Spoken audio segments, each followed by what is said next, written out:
প্রশান্ত মহাসাগরের নীল জলরাশি আজ উত্তাল, কিন্তু তা কেবল ঢেউয়ের জন্য নয়, যুদ্ধের তামামায়। কয়েক দশক ধরে যে বিমানবাহী রণতরী বা এয়ারক্রাফট ক্যারিয়ার ছিল মার্কিন সাম্রাজ্যের দাপটের প্রতীক, আজ কি তা কেবলই এক অতিকায় কফিন, নাকি আধুনিক প্রযুক্তির ছোঁয়ায় এটি হয়ে উঠছে আরও অপ্রতিরোধ্য? আটলান্টিকের বুকে যখন $13 billion Titan USS Gerald R Ford তীব্র গতিতে মোড় নেয়, তখন মনে হয় সমুদ্র তার কাছে নতি স্বীকার করেছে। কিন্তু মুদ্রার উল্টো পিঠ বলছে অন্য কথা। সমরবিদদের একাংশ আতঙ্কিত, কারণ বিশালাকার এই রণতরীগুলো কি বিংশ শতাব্দীর সেই ব্যাটলশিপের মতো ইতিহাসের আস্থা করে হারিয়ে যেতে বসেছে? শত্রুর নিশানায় এখন শুধুই এই ভাসমান শহর। চীনের হাতে থাকা DF-21D এবং DF-26 এর মতো ক্যারিয়ার কিলার মিসাইলগুলো মার্কিন নৌবাহিনীর কপালে দুশ্চিন্তার ভাঁজ ফেলেছে।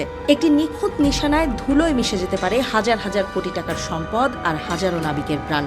প্রশ্ন উঠছে, এই মরণাস্ত্রের যুগে ক্যারিয়ারগুলো কি শুধুই সিটিং ডাক বা সহজ লক্ষ্যবস্তু? ইতিহাসের পাতায় নজর দিলে দেখা যায়, দ্বিতীয় বিশ্বযুদ্ধের আগে ব্যাটলশিপই ছিল দাপুটে, কিন্তু আকাশপথের আক্রমণে তারা অসহায় হয়ে পড়েছিল। আজ কি সেই একই ইতিহাসের পুনরাবৃত্তি হতে চলেছে? হাইপারসনিক মিসাইল আর সাবমেরিনের মরণ কামড় কি তবে ক্যারিয়ার যুগের অবসান ঘটাবে? জ্যাক বাগবির মতো গবেষকরা বলছেন, সময় বদলেছে যুদ্ধের ব্যাকরণ। তবে যারা ভাবছেন ক্যারিয়ারের দিন শেষ, তারা হয়তো মুদ্রার অপর পিঠ দেখেননি। পেন্টাগন হাত গুটিয়ে বসে নেই। মার্কিন নৌবাহিনী এখন ক্যারিয়ারের ভোল পাল্টে ফেলছে। MQ-25 স্টিং রে এর মতো ড্রোন এখন রণতরী থেকেই উড়ে গিয়ে মাঝ আকাশের যুদ্ধ বিমানের জ্বালানি ভরবে। ফলে শত্রু তটরেখা থেকে অনেক দূরে নিরাপদ দূরত্বে থেকেই আঘাত হানতে পারবে এই দানবরা। শুধু ড্রোন নয়, আসছে ষষ্ঠ প্রজন্মের অত্যাধুনিক যুদ্ধবিমান FA-XX। অদৃশ্য প্রযুক্তি বা স্টেলথ ফিচারে সমৃদ্ধ এই বিমানগুলো হবে ক্যারিয়ারের নতুন তলোয়ার। এখন আর রণতরী কেবল জাহাজ নয়, এটি হয়ে উঠছে একটি লং রেঞ্জ ড্রোন হাব এবং মিসাইল কন্ট্রোল সেন্টার। অর্থাৎ শরীরটা বড় হলেও তার বুদ্ধি আর আক্রমণ ভাগ এখন আরও ধারালো। কেন আজও ক্যারিয়ার অপরিহার্য?